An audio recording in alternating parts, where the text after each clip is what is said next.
Don't say always or never. I think those are things that we can say a lot because I don't know any situation that's always or never.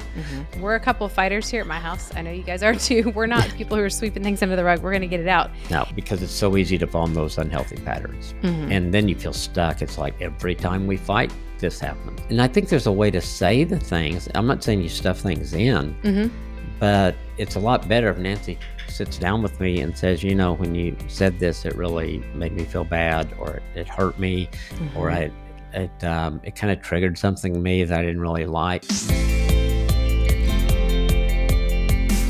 All right. Do you and your spouse fight fair, or do you wish there was a referee there to call the fouls when you guys argue? Ground rules are an important step toward having healthy marriage conflict. So today, Dr. Kim will spell out how to make sure you're fighting fair in your marriage.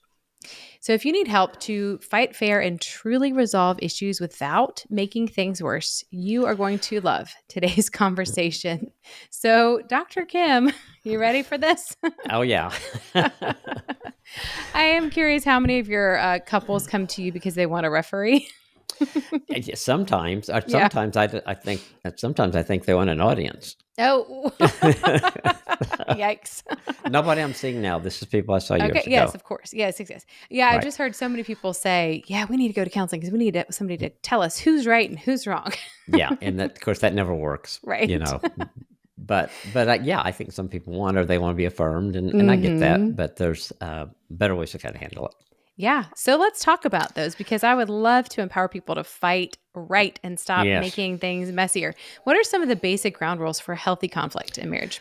I think you have to put some boundaries around it, like that. Really, when you're having a conflict, don't yell, don't cuss, don't call each other bad names, don't say always or never. I think those are things that we can say a lot because I don't know any situation that's always or never. Using I statements instead of pointing the finger and doing you or blaming the other person. Taking divorce off the table, that just don't bring that up. That was something we did early in marriage, and it was that I did, honestly, and it was so damaging. It took a while to come out from under that. I think you want to make sure you're listening well. I mean, some of the positive things on that. To go in anytime you're doing a conflict is the goal is for our marriage to win, not for one of us to win. Being willing to take responsibility. And then I think just that whole deal of respecting the other person is so important. When you're talking, to realize that, no, this is somebody that it's important that I speak to this person the way God would want me to speak to this person. I mean, God looks at Nancy, he loves her just as much as he loves me. And so I have to keep those things in perspective. I just kind of, those are some things, but I think just how you handle yourself, the things that you won't do, as far as, because sometimes you can get in that, then you just start doing unhealthy things. Yeah. Because you want to win. Yes. And so that's when you yell. That's when you call them a name or say something that is belittling to them that is going to hit below the belt. All those kind of things. And so I think going into it, going not to do those things, and then to do the things like listen well, how does our marriage win? Taking responsibility, showing respect for each other. Yeah.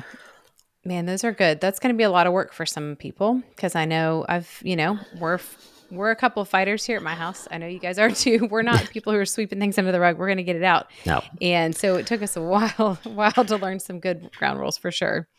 Yeah, I think and most of us didn't have it modeled well. Even like in Nancy's home was a lot more conflict than in my home. But in my home, I didn't think my parents ever fought. I've talked about that before. And so realizing that they did, and they did know how to do it in a pretty healthy way. But I didn't see that.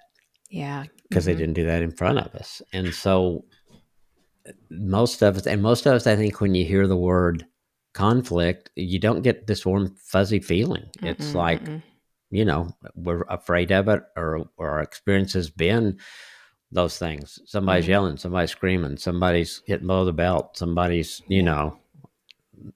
saying all these things. And so putting some ground rules around it really will begin to help, because it's so easy to fall in those unhealthy patterns. And then you feel stuck. It's like every time we fight, this happens. Yeah.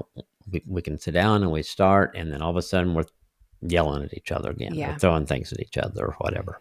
Yeah. When you're in the pattern, it can escalate really quickly. Yes. Yeah. So, okay. Why does it matter though? I mean, like what if a couple, they just let it out and then they're going to make it up later and just say, sorry. Why does it matter? Well, because I think you're going to affect your relationship when you do those things, especially when you say certain things. It hurts trust. I mean, there's so many negative things. I think it can affect your intimacy.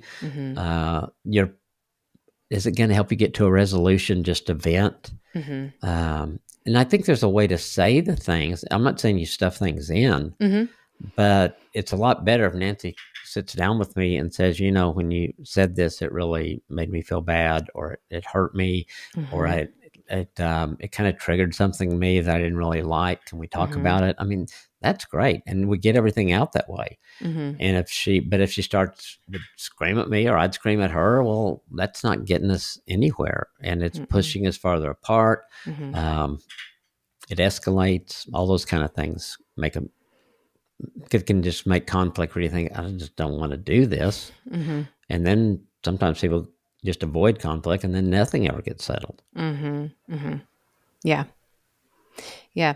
Those are So not I good. think letting it all out is I just don't think it's healthy. I think I think a good pattern in that is to, if you want to let it all out, write it out. Sit down and write it all out.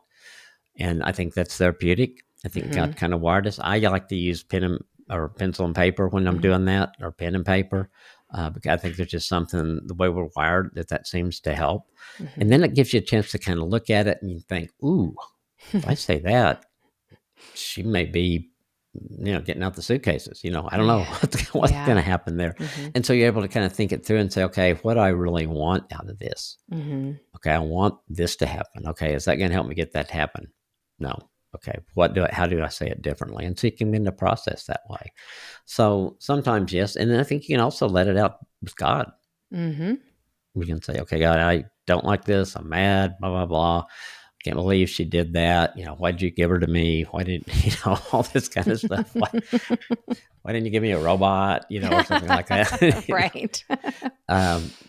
And so then involving God and let him kind of help you through that too. So I think it does matter. I think it's hard when you let it all out, especially if you do, all of us probably have done that one time or another in our marriage. But if we do it consistently, I think you just continue to see it just really chip away at the marriage relationship. Yeah.